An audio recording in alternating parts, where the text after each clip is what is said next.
adalah Allah Subhanahu wa taala berikan jaminan kepadanya dengan cahaya ketika kelak di yaumil qiyamah.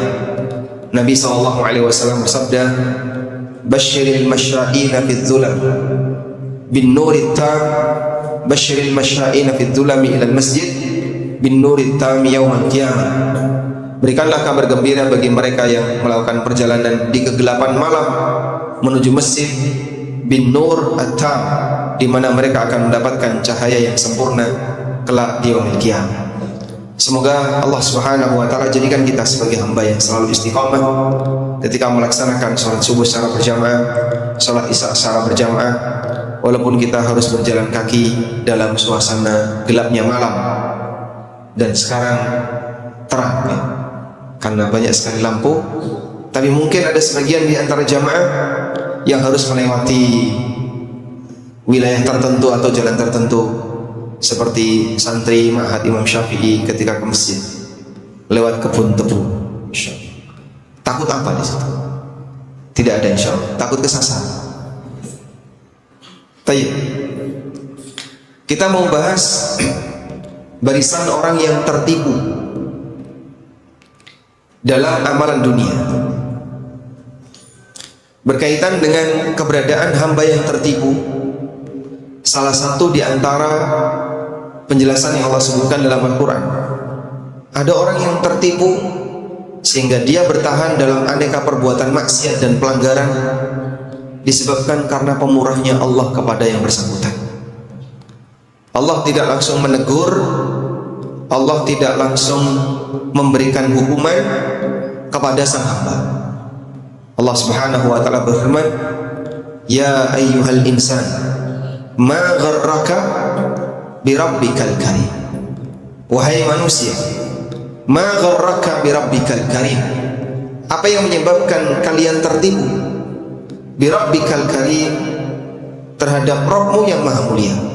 Al-Karim maknanya adalah zat yang maha pemurah, maha mulia, sehingga sang hamba sering sampai lupa dan lalai dikala dia melaksanakan aneka maksiat, sampai Allah Subhanahu wa taala panggil kepada seluruh hambanya, kepada seluruh manusia, "Ya ayyuhal insan," wahai para manusia, "ma gharraka bi rabbikal karim alladzi khalaqaka fasawwaka fa'adala fi ayyi suratin ma syaa rakkaba."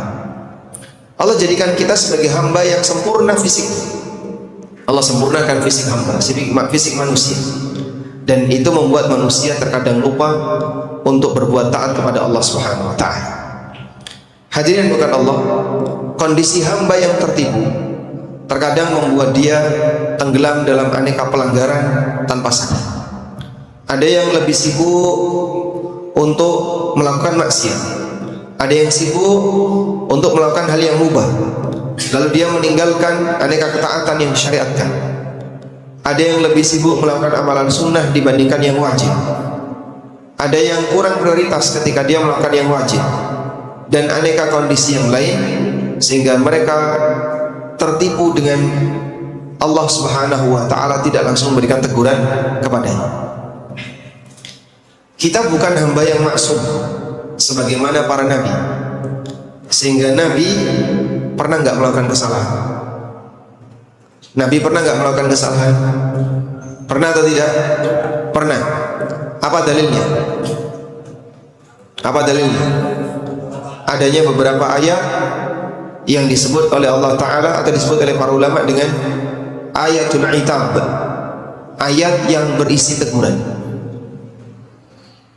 Nabi Muhammad SAW dan juga para nabi sebelumnya, mereka melakukan kesalahan, tapi saat mereka melakukan kesalahan langsung ditegur oleh Allah, sehingga sisi kemaksuman Nabi bentuknya adalah adanya wahyu yang menegur kesalahan sang Nabi seketika. Yang ini tidak terjadi pada selain para nabi.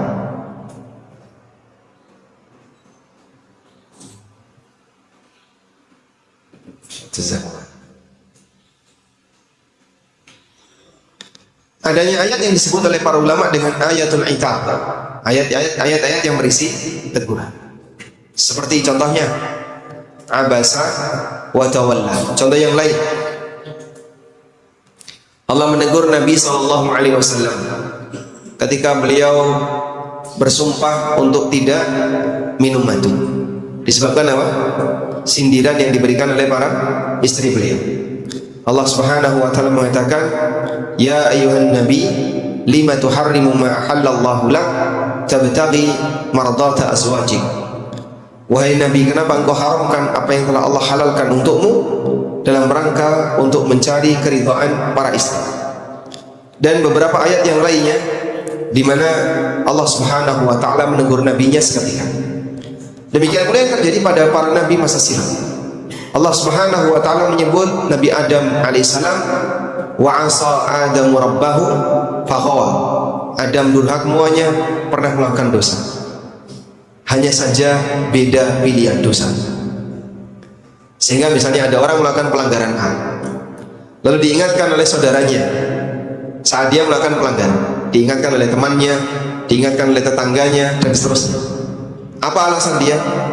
Jangan sok suci, jangan sok benar sendiri, jangan sok menggurui, jangan sok paling Islam sendiri, dan seterusnya. Kamu juga pernah melakukan perbuatan maksiat, kenapa kau ingatkan aku ketika berbuat maksiat? Kita sama-sama berbuat maksiat, bedanya hanya pilihan maksiat. Kau maksiatnya di A, aku maksiatnya di B, yang lain maksiatnya di C. Jadi sebaiknya kita diam saja semuanya. Apakah seperti itu? Nabi SAW ingatkan dalam hadis beliau, "Man ra'a minkum munkaran falyughayyirhu biyadihi, fa illam yastati fa bilisani, fa illam yastati fa biqalbi, wa dzalika adhaful iman." Siapa yang melihat kemungkaran di antara kalian, maka segera diingatkan dengan tangannya, kalau nggak bisa dengan lisannya, kalau nggak bisa dengan hatinya. Wa dzalika adhaful iman, dan itu adalah kondisi iman yang paling rendah. Baik, Nabi SAW menyebut orang yang mengingkari kemungkaran dengan hati sebagai manusia yang imannya paling rendah. Bagaimana bentuk mengingkari kemungkaran dengan hati? Bagaimana bentuk mengingkari kemungkaran dengan hati? Boleh angkat tangan. Bagaimana bentuk mengingkari kemungkaran dengan hati? Nah,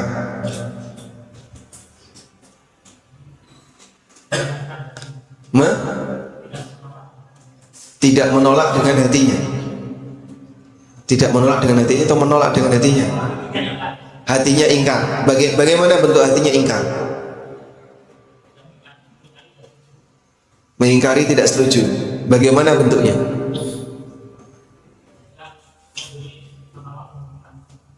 Dengan memberi amar ma'ruf nahi munkar. Nanti jadinya tangan dan lisan. Meninggalkan kemaksiatan, bukan. Istighfar, bukan. Tidak suka, benci. Nah, dapat hadiah. Yang jawab tidak suka. Kata kuncinya itu tidak suka. Jadi pengingkaran dengan batin adalah dengan cara tidak suka. Hatinya membenci. Saya nggak suka dengan perbuatan ini, saya nggak senang dengan perbuatan ini. Itulah bentuk pengingkaran dengan hati. Baik. Sekarang ada kasus. Ada perbuatan maksiat, lalu kita melihatnya dan kita menikmatinya. Ada perbuatan maksiat, lalu kita melihatnya dan kita menikmatinya. Baik, pertanyaannya, jika ada perbuatan maksiat, kita nonton dan kita nikmati, berarti ada nggak pengingkaran dalam hati? Ada atau tidak? Tidak ada. Jika Nabi SAW menyebut bahwa orang yang mengingkari perbuatan maksiat dengan hati itu sebagai iman yang paling rendah, wa dzalika adhaful iman, dan itu adalah iman yang paling rendah, yang paling dhaif, yang paling lemah. Tapi orang ini hatinya tidak mengingkari dengan cara tidak membencinya, bahkan hatinya ikut menikmatinya. Dia nonton dan dia nikmati. Apakah masih ada iman dalam hatinya? Apakah masih ada iman dalam hatinya? Masih? Apakah masih ada iman dalam hatinya? Masih? Di mana imannya? Hah? Imannya tidak sempurna. Tadi iman yang paling lemah sudah nggak ada. Apakah masih ada iman dalam hatinya? Tidak ada. Sehingga kalau ada orang yang nonton maksiat dan dia menikmati maksiat, apakah sama dengan keluar dari Islam? Sudah tidak ada iman. Apakah dia keluar dari Islam? Tidak. Terus gimana Pak nasibnya? Gimana nasibnya? Misalnya ya, ada wanita buka aurat, maksiat nggak itu? Maksiat. Lalu ada orang yang nonton. Biasanya yang nonton laki atau perempuan? Laki dan perempuan. Baik. Lalu ada orang yang nonton dan dia menikmati tontonan itu. Dia merasa senang dengan tontonan itu. Pertanyaannya, berarti dia tidak mengingkari secara tangan, tidak mengingkari dengan lisan, dan tidak mengingkari dengan hati. Yang dikatakan oleh Nabi SAW, pengingkaran batin itu adhaful iman, iman yang paling rendah, iman yang paling dhaif, yang paling lemah. Tapi dia tidak mengingkarinya, bahkan menikmatinya. Apakah masih ada iman dalam hatinya? Tidak, tidak ada. Berarti dia keluar dari Islam.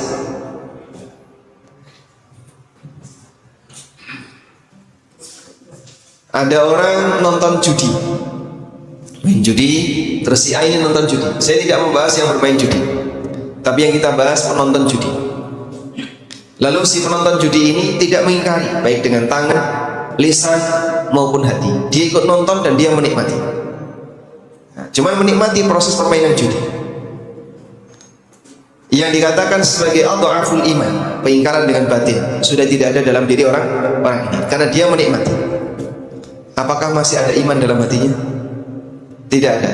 Kalau tidak ada iman, apakah dia keluar dari Islam?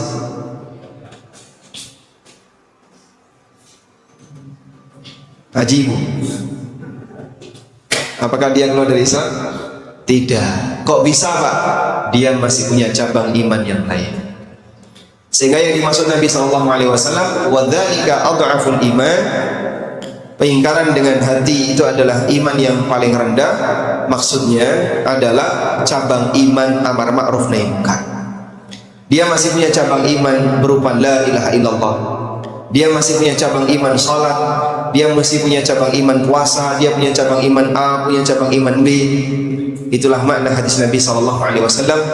Al-imanu bid'un wa sab'una syu'bah, a'laha qawlu la ilaha illallah wa adnaha imatatul adha 'anit tariq wal haya'u syu'batun minal iman. Iman punya 70 sekian cabang. Yang paling tinggi adalah ikrar la ilaha illallah, yang paling rendah menyingkirkan gangguan dari jalan, dan rasa malu salah satu di antara bagian dari cabang iman.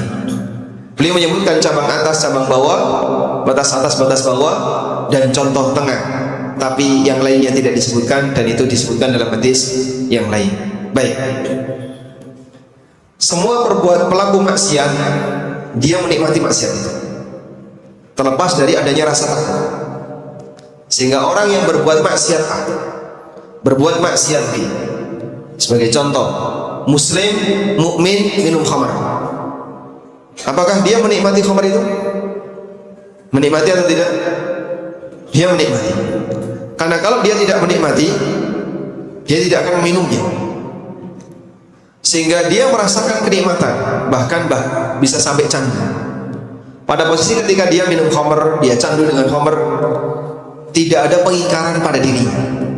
Tidak ada pengingkaran pada dirinya. Sehingga dia sendiri tidak mengingkari perbuatannya. Di saat inilah, jangankan berbicara dengan orang yang nonton orang yang sedang mabuk, dia sendiri sebagai pelaku mabuk tidak melakukan pengingkaran. Pertanyaannya, orang ini berarti nol amar ma'ruf nahi munkar, karena dia sendiri pelakunya, pelaku dari kemungkaran itu. Apakah keluar dari Islam? Tidak. Dia masih punya cabang iman yang lain. Baik. Namun kenapa sang hamba kesulitan untuk berubah pada saat dia berbuat maksiat? Ma gharraka bi rabbikal karim. Allah Subhanahu wa taala zat yang Maha Pemurah, tidak langsung memberikan teguran bagi hambanya, sehingga sang hamba susah untuk segera berubah. Dan Allah Subhanahu wa taala serahkan kepada para hambanya, kalau ada orang yang sedang berbuat maksiat, maka hamba yang lain ingatkanlah pelaku maksiat itu. Akhirnya satu sama lain saling mengingkari. Disinilah ada sebuah makna yang pernah disampaikan oleh Ibnu Jauzi. Sejatinya saat kita mengingkari kemungkaran, maka yang terjadi adalah ahli maksiat mengingkari ahli maksiat yang lain. Sebab tidak ada di antara kita yang bersih dari maksiat. Tidak ada di antara kita yang bersih dari maksiat. Yang selamat siapa? Mereka yang responsif terhadap aneka keterangan dan nasihat. Maka siapa yang bisa mengambil pelajaran dari orang lain, itulah manusia yang selamat. Sehingga saat dia diingatkan, dia sadar, alhamdulillah, terima kasih, saya sudah diingatkan. Terima kasih, saya sudah diberitahu. Kalaupun saya tidak diingatkan, mungkin saya akan bertahan di sini. Tapi karena diingatkan, dia jadi sadar. Baik. Tapi mana yang lebih Anda sukai? Berbuat maksiat kepergok orang lain, ketahuan orang lain, lalu diingkari oleh orang lain, atau berbuat maksiat tapi tidak ketahuan orang lain? Mana yang lebih Anda suka? Berbuat maksiat kepergok orang lain lalu diingatkan oleh orang lain dan kita menanggung malu, atau kita berbuat maksiat tapi tidak ketahuan orang lain sampai perbuatan maksiat itu selesai kita lakukan? Anda lebih senang yang mana? Anda lebih senang perbuatan maksiat itu selesai dengan sendirinya? Mungkin kita akan merasa ketakutan kalau sedang berbuat maksiat lalu kepergok orang lain. Pas lagi buka apa di HP-nya, tiba-tiba dilirik sama temannya. Buka apa? Buka ini. Wow. Apa itu? Ini.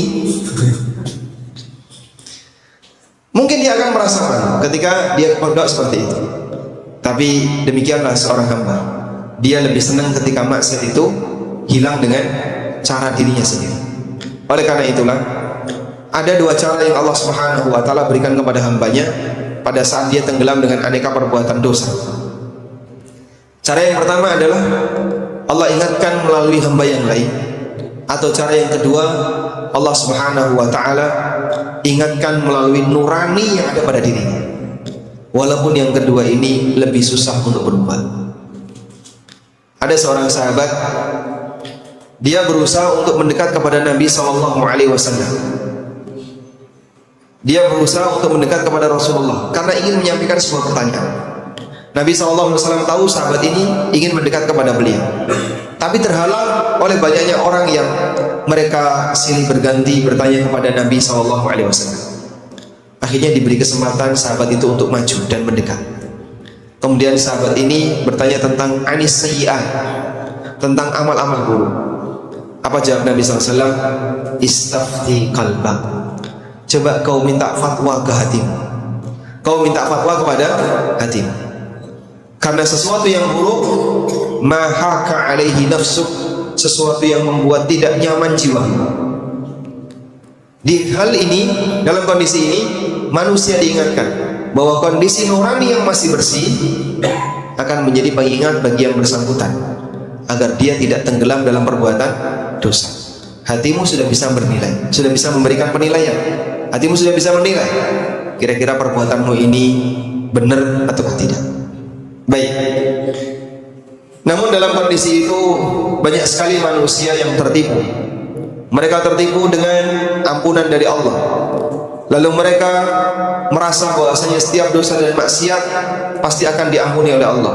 Terlebih pada saat dia melakukan aneka maksiat, dia punya keyakinan setelah ini saya akan melakukan amal soleh, lalu dengan itu dosaku akan hilang. Saudaranya Yusuf, mereka berkumpul untuk rapat. Dalam rapat itu mereka ingin memutuskan tindakan apa yang paling tepat untuk menyingkirkan Yusuf. Di antara usulan yang mereka sampaikan, uqtulu Yusuf awitrahuhu arda yakhlu lakum wajhu abikum wa takunu min ba'dihi qauman salihin. Bunuh Yusuf atau buang dia di padang pasir. Yakhlul lakum wajhu abikum, agar dia tidak mengganggu kalian di hadapan wajah bapak kalian. Wa takunu min ba'dihi qauman shalihin, dan nanti setelah ini kita akan bareng-bareng jadi kaum yang saleh. Masya Allah. Coba bayangin, merencanakan pembunuhan seorang nabi dengan harapan nanti setelah ini dosa kita akan diampuni karena kita setelah ini akan bareng-bareng menjadi orang yang saleh. Ketika seorang muslim dia merencanakan untuk berbuat maksiat, tapi dia merasa bahwasanya setelah ini ada cara untuk menghapus dosa, tenang, gampang. Kalaupun malam ini kita berbuat maksiat, hatinya membisikkan, kalaupun malam ini kau berbuat maksiat, kau berangkat sholat subuh dengan jalan kaki, kaki kanan menambah pahala, kaki kiri menghapus dosa, sampai masjid dosamu hilang. Nah, pada saat dia merencanakan perbuatan maksiat dan dia punya keyakinan nanti akan ada penghapusan dosa, maka sang hamba akan semakin nekat untuk berbuat maksiat. Ada orang misalnya dia korupsi. Saat dia korupsi, dia berpikir nanti hasil korupsi dipakai umroh. Begitu selesai umroh, pulang ke tanah air kayaumin waladathu ummuh, maka akan menjadi hamba seperti yang baru saja dilahirkan dari rahim sang ibu, bersih dari dosa, tenang saja.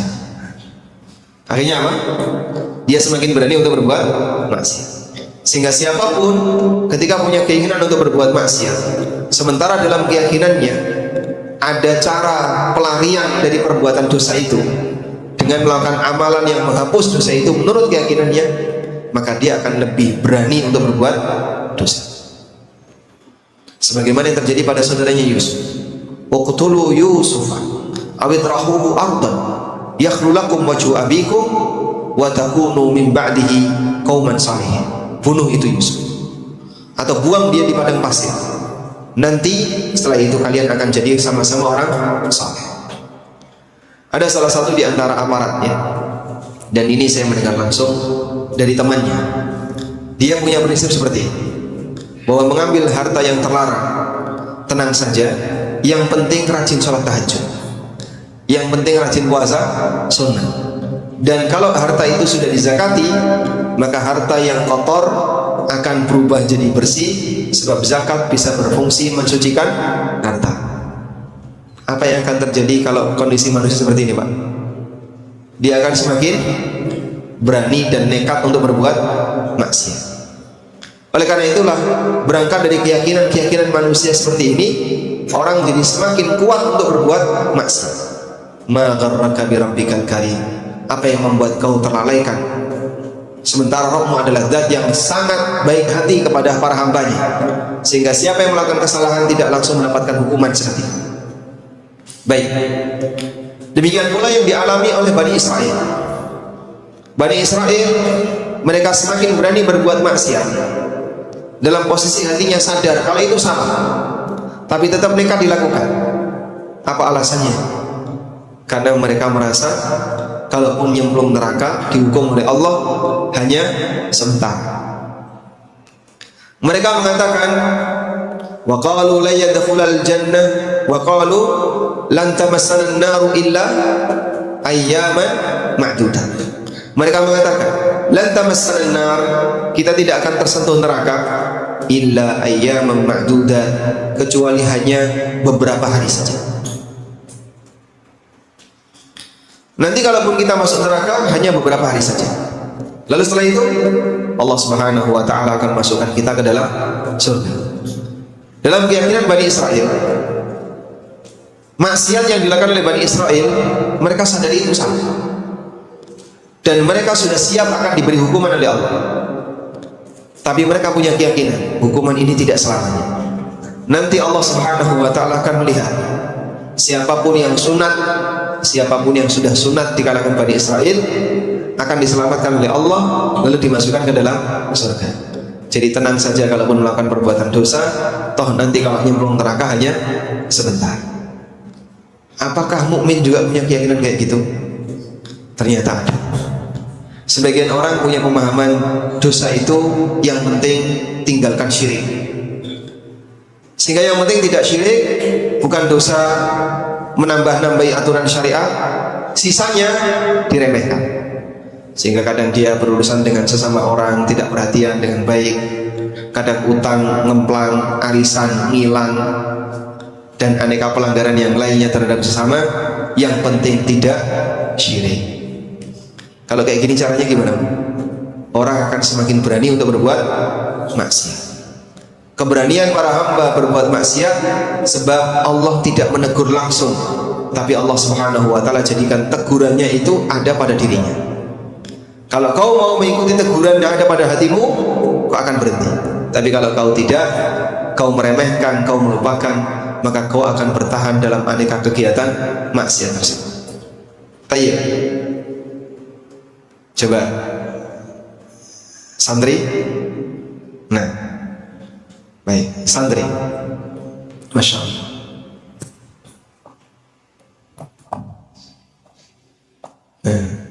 Ada Hasan. Wahai santri, sebutkan cara Allah Subhanahu wa ta'ala menegur hambanya. Sebutkan cara Allah dalam menegur hambanya.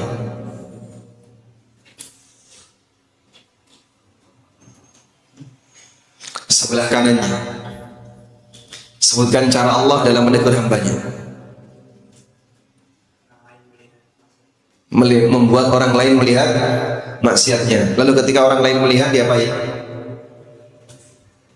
Dinasihati. Masya Allah. Barakallahu fikum. Baik, sebelahnya dapat hadiah ya. Sebutkan cara Allah menegur hambanya selain yang sudah disebutkan tadi.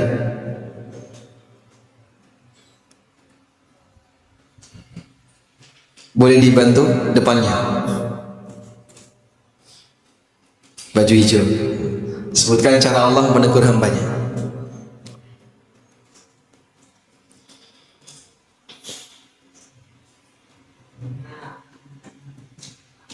Ya,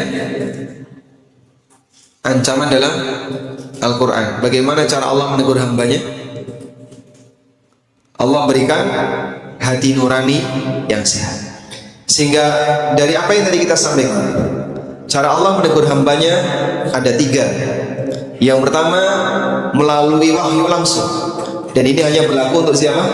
Para nabi. Kita tidak memiliki cara seperti ini. Maka saat kita berbuat salah, Anda tidak mungkin menunggu wahyu. Anda tidak mungkin menunggu sesuatu yang turun dan Anda rasakan. Maka kalau ada orang yang merasa seperti ini, diingatkan untuk sholat, diingatkan untuk meninggalkan maksiat, sudahlah, saya sedang menunggu hidayah dari Allah. Kalau memang hidayah itu turun kepadaku, aku akan berubah. Kau bukan nabi. Kau bukan nabi yang bisa merasakan turunnya wahyu. Karena itu ditampakkan. Sehingga kalau ada orang yang dia ketika diingatkan untuk berbuat salah, diingatkan berbuat maksiat, diingatkan untuk meninggalkan perbuatan maksiatnya, lalu dia menjawab, biarkan saja, tunggu nanti kalau Allah sudah ngasih hidayah kepada saya akan berubah. Orang ini merasa dia nunggu wahyu, padahal dia bukan nabi. Bukankah temannya yang datang kepadanya mengingatkan itu sudah hidayah? Hidayah apa namanya? Hidayatul ilmi wal irsyad. Hidayah yang bentuknya penjelasan. Temanmu yang mengingatkan itu hidayah, namun dia gak mau terima. Yang katanya dia tunggu hidayah, hidayah ada di depannya. Tapi yang sedang dia tunggu adalah wahyu yang Allah turunkan kepadanya. Dan itu tidak mungkin, sebab dia bukan seorang nabi. Cara yang kedua, Allah Subhanahu wa ta'ala menegur hambanya melalui apa? Kondisi perasaan yang tidak nyaman. Yang dikatakan oleh Nabi SAW, wal ithmu ma haka alaihi nafsu. Yang namanya dosa adalah sesuatu yang membuat hatimu tidak nyaman. Itulah nurani. Maka saat orang berbuat maksiat, nuraninya bicara, kau kan tahu ini tidak boleh, kau kan tahu ini dilarang. Sehingga bahkan ada orang yang menjelang berbuat maksiat itu gemeteran dia. Tiba-tiba muncul keringat dingin, tiba-tiba muncul rasa takut, tiba-tiba jantungnya berdebar lebih kuat, jantungnya berdebar lebih kencang. Kenapa itu? Nuraninya bicara keras. Nuraninya bicara keras. Di misalnya ya, anak SMA laki dan perempuan janjian ketemuan untuk pacaran. Apa yang terjadi? Dredeg. Jantungnya berdebar-debar. Saya kok grogi ya, kok jantung saya berdebar-debar, kok jantung saya seperti ini, tiba-tiba muncul keringat dingin dan seterusnya. Bapak pernah punya pengalaman kayak gitu Pak? Nggak usah diceritakan ya. Baik. Sehingga kenapa kok sampai seperti itu? Yang ini tidak terjadi pada kondisi halal. Suami istri ketemu nggak sampai berdebar-debar kayak dulu waktu pacaran. Sebab antara yang halal dan yang haram itu berbeda. Dalam situasi itulah sebenarnya nurani dia sedang teriak kencang, tapi tidak digubris. Nabi SAW ingatkan, wal ithmu ma haka alaihi nafsu. Yang namanya dosa adalah sesuatu yang membuat jiwamu tidak tenang. Wa karihta ayattali alaihi nas, dan kau nggak senang ketika ada orang yang melihat. Sudah? Sehingga dengan 3 cara inilah seorang hamba diingatkan oleh Allah Subhanahu wa taala. Karena itulah Allah Subhanahu wa taala ingatkan dalam Al-Qur'an. Ketika seorang hamba dipanggil oleh Allah Subhanahu wa taala untuk melakukan perubahan, Allah mengatakan, wa'lamu annallaha yahulu, atau firman yang lebih lengkap, ya ayyuhalladzina amanu stajibu lillahi walir rasul idza da'akum lima yuhyikum wa'lamu annallaha yahulu bainal mar'i wa qalbi wa annahu ilaihi tuhsyarun. Wahai orang yang beriman, istajibu lillah, segera penuhi panggilan Allah, walir rasul, dan panggilan rasul, idza da'akum lima yuhyikum, apabila mereka mengajak kalian untuk menjalani sesuatu yang menghidupkan kalian. Maksudnya adalah menghidupkan hati kalian. Wa'lamu annallaha yahulu bainal mar'i wa qalbi, sadarilah sesungguhnya Allah Ta'ala bisa menghalangi antara seseorang dengan bisikan nuraninya. Kapan itu terjadi? Saat Anda mengalami jantung berdetak kencang, dredeg, tiba-tiba muncul keringat dingin menjelang berbuat maksiat. Anda merasa tidak nyaman, tapi Anda tetap nekat untuk melakukannya. Di saat itulah Allah halangi diri kita dengan suasana nurani tadi. Akhirnya apa? Terasa, begitu dilakukan terasa biasa. Begitu maksiat itu dilakukan, oh kok kayak gini, udah biasa saja. Orang kalau sudah tahu riba, lalu dia melakukan transaksi riba karena alasan misalnya, saya butuh Pak, dan saya harus melakukan transaksi ini. Begitu dia di depan teller, bisa jadi dia terdek. Tapi dia maju mundur, lanjut gak ya, lanjut gak ya, lanjut gak ya. Kalau kemudian tetap dia lanjutkan, dredegnya hilang. Wa'lamu annallaha yahulu bainal mar'i wa qalbi. Ketahuilah bahasanya Allah Subhanahu wa taala akan menghalangi seseorang dari hati.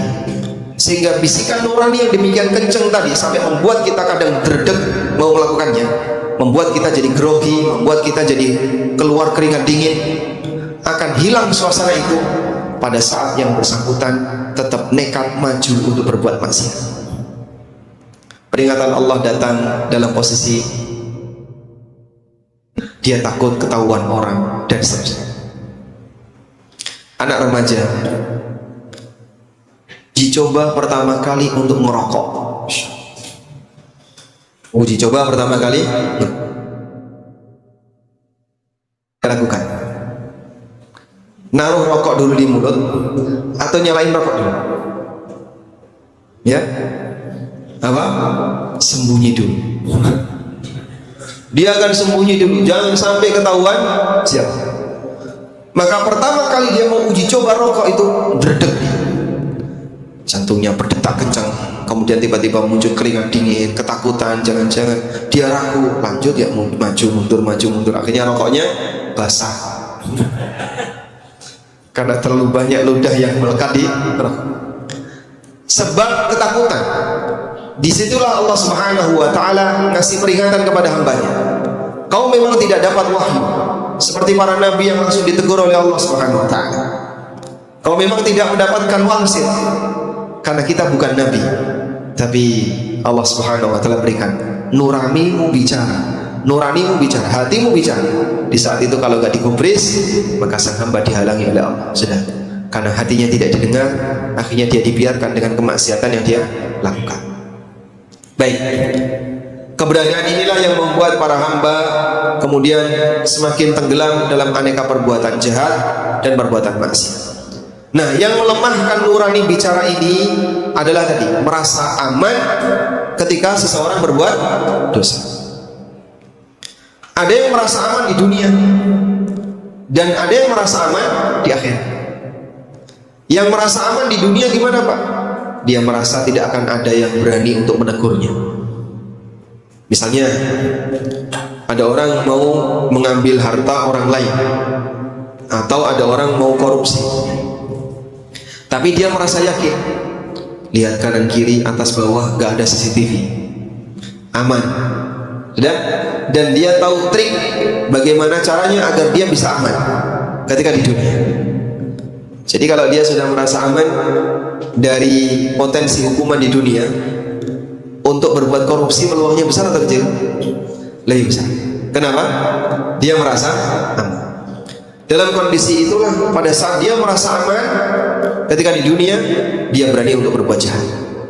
Baik, maka mengingatkan orang yang mau berbuat maksiat hanya dengan pendekatan duniawi ini lemah pengaruhnya, karena masih banyak cara orang untuk mengamankan diri dalam hukuman dunia. Sehingga misalnya kita sering diingatkan, awas bahaya laten korupsi. Apa ini? Peringatan keamanan resiko dunia. Sudah? Awas bahaya virus HIV. Apa ini? Peringatan resiko dunia. Aman, aku bisa melakukan sesuatu tanpa harus terkena virus. Sehingga misalnya dia melakukan zina tapi pakai alat pengaman misalnya. Sehingga kalau hanya sebatas ancaman dunia, masih banyak cara yang bisa dilakukan oleh manusia untuk menghindar. Nah, kita kasih peringatan berupa ancaman di akhirat. Bapak mungkin bisa merasa aman di dunia, tapi Anda tidak bisa menjamin diri Anda aman di akhirat. Aman di akhirat gimana? Anda akan dihisab oleh Allah, dan Allah Subhanahu wa taala Maha tahu setiap perbuatanmu, dan Allah tidak akan pernah melupakannya. Baik. Nah, sudah posisi aman di akhirat seperti ini, ternyata masih ada cara untuk melemahkannya, sehingga akhirnya ketakutan di akhirat jadi hilang. Apa yang terjadi ketika itu? Satu, dia akan berusaha untuk merasa aman karena dia tahu solusi pasca maksiat. Tenang saja, setelah ini kita akan sama-sama jadi orang saleh, sehingga nanti dosamu akan hilang setelah kau pakai umroh. Dosamu akan hilang ketika dipakai untuk sholat berjamaah. Dosamu akan hilang ketika kau gunakan untuk Jumatan. Nabi SAW bersabda, as-salawatul khams wal jum'ah ilal jum'ah wa ramadan ila ramadan mukaffiratun lima bainahum majtunibatil kabair. Antar sholat 5 waktu, Jumatan ke Jumatan berikutnya, Ramadan ke Ramadan berikutnya, akan jadi kafarah untuk dosa yang dilakukan di antara keduanya. Nanti kau bisa lakukan puasa Arafah. Yang kata Nabi SAW, puasa Arafah gimana fadilahnya? Apa fadilah puasa Arafah? Menghapus dosa setahun yang lalu dan setahun yang akan datang. Ditambah lagi puasa Asyura, apa fadilahnya? Menghapus dosa setahun yang akan datang. Jadi kau punya tabungan 1 tahun ke depan. Hadza maghrur. Orang ini orang yang tertipu.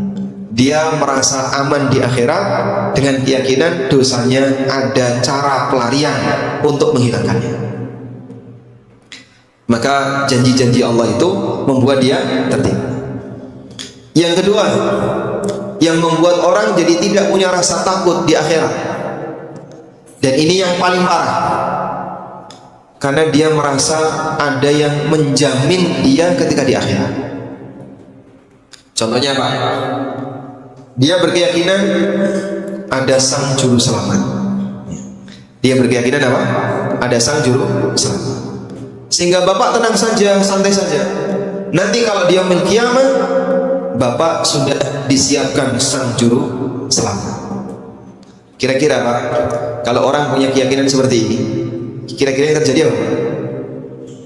Antara yang rajin dan yang malas sama saja, sehingga akan membuat orang jadi melakukan pelanggaran yang lebih banyak, dan dia tidak merasa bersalah, tidak merasa berdosa, tidak ada beban saat dia berbuat maksiat, sebab nanti sudah ada yang menjamin. Keyakinan ini ada pada ahli kitab. Yahudi punya anggapan, siapapun yang mengakui bintang David, maka dia akan diselamatkan dari neraka. Nasrani punya anggapan, kita semuanya akan diselamatkan oleh sang juru selamat. Ternyata keyakinan kayak gini dibawa di tengah kaum muslimin, sehingga saat dia dibawa di tengah kaum muslimin, apa yang terjadi? Banyak di antara kaum muslimin yang mereka merasa aman ketika berbuat maksiat. Contohnya apa? Ada tokoh agama yang bilang, nanti kalau bapak datang di akhirat ketemu malaikat, sebut saja saya adalah muridnya Bang Mamat. Jadi dia merasa apa? Sudah ada yang menjamin, nanti akan dijamin oleh Bang Mamat ketika di akhirat.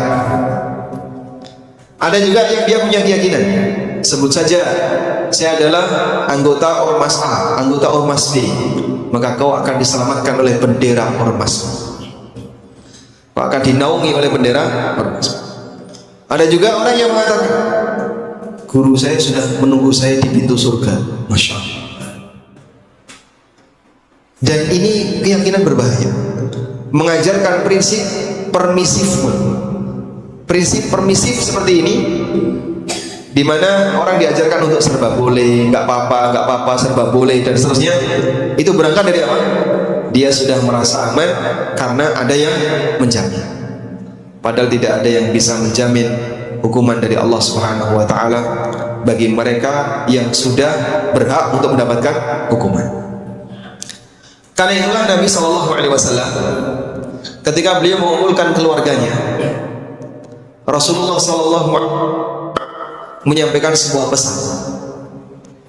Keluarganya dikumpulkan, dipanggil, ya Safiyah ammatan Muhammadin, wahai Safiyah bibi dari Muhammad, wahai Abbas, wahai fulan, termasuk yang dipanggil Fatimah. Ya Fatimah binta Muhammadin, sali min mali ma syi'ti, la ughni anki minallahi syai'an. Wahai Fatimah bintu Muhammad, kau boleh minta hartaku apapun yang kau minta, tapi ingat, aku tidak bisa menyelamatkanmu kelak di hari kiamat. Sehingga kalau Fatimah saja tidak mampu untuk diselamatkan oleh Nabi SAW kelak di yaumil kiamat, apalagi manusia selain Fatimah. Sehingga Nabi SAW tidak bisa memberikan syafaat bagi Fatimah jika Fatimah tidak berusaha untuk menyelamatkan dirinya. Nabi SAW masih prinsip seperti ini. Dalam Al-Quran juga menyatakan demikian, wa allaysa lil insani illa ma sa'a. Manusia tidak mendapatkan sesuatu kecuali dari apa yang telah dia upayakan. Di ayat yang lain Allah Subhanahu wa taala mengatakan, wala taziru waziratun wizra ukhra. Jangan sampai seseorang itu tidak akan menanggung dosa orang lain. Baik. Kemudian contoh yang lain yang membuat orang itu tertipu sehingga dia nekat berbuat maksiat dan malas berbuat taat. Dia merasa kalau dia sudah mati, lalu nanti ditahlili, maka jaminan masuk. Kalau mati ditahlili, jaminan masuk tahlil. Sehingga masyarakat kita antara pilihan tidak disolati dengan tidak ditahlili, lebih takut mana? Antara ancaman wenek mati rata solati dengan yang kedua konek kue mati rati tahlili, lebih takut mana? Lebih takut yang kedua. Karena banyak di antara mereka tidak sholat, tidak puasa, tidak melakukan kewajiban apapun, isinya maksiat, tapi selama dia muslim dan diakui sebagai muslim di lingkungannya, lalu nanti kalau mati ditahlili, jaminan masuk surga. Dengan sebab keyakinan seperti inilah dia berpangku kepada amal orang lain yang masih hidup. Ini dari barisan-barisan orang-orang yang mereka tertipu ketika di dunia. Dia beranggapan bahwasanya orang lain bisa menyelamatkannya, kemudian bacaan orang lain terhadap Al-Quran maupun tahlil bisa menyelamatkannya. Termasuk juga diantaranya apa tadi? Dia merasa aman karena nanti akan ada cara untuk pelarian dari perbuatan dosa dan seterusnya, sehingga dia merasa aman ketika berbuat maksiat. Wallahu ta'ala alam. Mungkin itu yang bisa kita sampaikan. Semoga apa yang kita bahas ini bermanfaat. Wassallallahu ala nabiyyina Muhammadin wa ala alihi wa sahbihi wasallam. Jazakumullahu khairan katsira wa baraka fika fi ilmik. Pada pagi hari ini alhamdulillah kita telah mendapatkan pencerahan, mengingat lagi bagaimana sesungguhnya di antara orang-orang mukmin sendiri ada kesempatan untuk bisa tertipu dengan dunia, tertipu dengan angan-angan taubat, tertipu dengan penjamin-penjamin yang akhirnya membuat kita berani untuk melanggar aturan-aturan yang telah Allah jelaskan bagi kita melalui Nabi-Nya Sallallahu Alaihi Wasallam.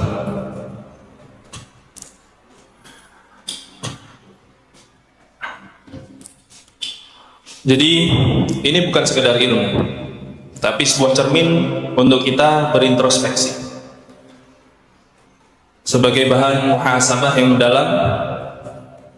Sudahkah kita terhindar ataukah masih ada dari tipuan-tipuan tadi yang menimpa kita?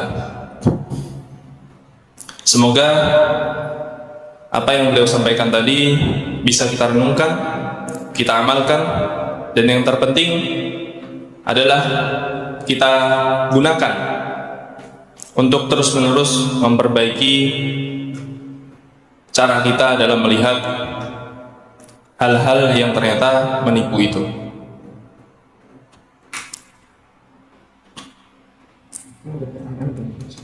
Selanjutnya kita kemana? Mau pulang atau di sini terus? Baik, mungkin kita berikan sesi pertanyaan dulu, Ustaz. Tanya jawab. Tanya jawab. Baik, saya bertanya, mereka menjawab. Boleh, Ustaz. Baik, pertanyaan yang pertama.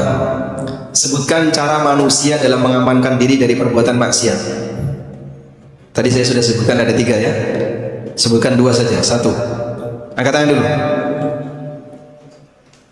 Angkat tangan dulu. Ya, insyaallah. Silakan. Yang pertama. Merasa aman dengan solusi pasca maksiat. Solusi pasca maksiat itu apa? Beramal soleh dengan keyakinan bisa menghapus dosa. Yang kedua, ada jaminan dari orang lain sang juru selamat ketika di akhirat, sehingga dia merasa aman untuk berbuat maksiat. Masya Allah. Yang mana? Rintangan apa ini? Rintangan setelah kematian. Ini tips untuk mengatasi rintangan setelah kematian. Masya Allah. Yang kedua, pertanyaan kedua ya. Jelaskan tentang pengaruh dari bisikan nurani ketika seseorang mau berbuat maksiat, dan apa yang menyebabkan bisikan nurani itu jadi hilang. Nah, yang belakang duluan angkat tangan. Apa pengaruh bisikan nurani ketika orang mau berbuat maksiat? Hatinya berdebar-debar. Yang berdebar itu hatinya atau jantungnya? Jantungnya. Hati dan jantung. Baik, terus? Ya. Ketika dia melakukan perbuatan tersebut akan mulai terbiasa dan tidak ada perasaan bersalah. Itu kenapa kok bisa terjadi demikian? Tadi satu ayat yang kita bacakan ya, wa'lamu annallaha yahulu bainal mar'i wa qalbi. Ketahuilah bahasanya Allah bisa menghalangi antara dirinya dengan hatinya, sehingga pengaruh batinnya tadi, teriakan batinnya tadi jadi tidak terdengar, padahal sudah gemeteran, tapi tetap maju dia lakukan. Dan ini terjadi pada setiap orang yang pertama kali mau mencoba untuk bermaksiat. Misalnya pertama kali mau minum khamr, itu mungkin di depannya jadi nggak jadi, cuma dilihatin terus kan gitu ya. Pertama kali kan, begitu dia tabrak itu bisikan nuraninya, nekat diminum. Tapi pertama kali dia maju dulu. Demikianlah kondisi seorang hamba. Ada sebuah cerita. Ini boleh saya cerita? Boleh. Nah, dapat hadiah. Mantap. Cerita ini disebutkan oleh Ibnu Asakir tentang taubatnya seorang wanita. Ada seorang wanita yang datang ke Madinah ingin ketemu Nabi SAW. Tapi ketika itu Nabi SAW sudah wafat, sehingga beliau tidak bisa ketemu Rasulullah SAW. Akhirnya wanita ini nangis. Dia nangis menjadi-jadi. Lalu ditanya oleh seseorang, dan hadis ini diriwayatkan oleh Aisyah radhiyallahu anha. Kemudian wanita ini ditanya, apa yang membuat dia menangis? Terus dia cerita, saya ingin bertobat dan saya ingin menghadap Nabi SAW untuk bertobat. Kamu salah apa? Kemudian dia menyampaikan, saya ditinggal oleh suami, dan dia tunggu suaminya nggak pulang-pulang sampai ada informasi suaminya nikah lagi. Itu yang membuat dia emosi besar. Akhirnya dia berpikir gimana caranya biar hati suaminya bisa balik kepada dirinya. Maka dia ingin belajar sihir untuk memelet suaminya. Kemudian datanglah dia kepada seseorang minta saran, caranya gimana biar saya bisa mengendalikan hati suami. Saya ingin memelet hati suami. Memelet itu bahasa Indonesianya menarik, bukan menjilat ya, bukan. Saya ingin bisa membuat hati suami kembali kepada saya dengan cara sih.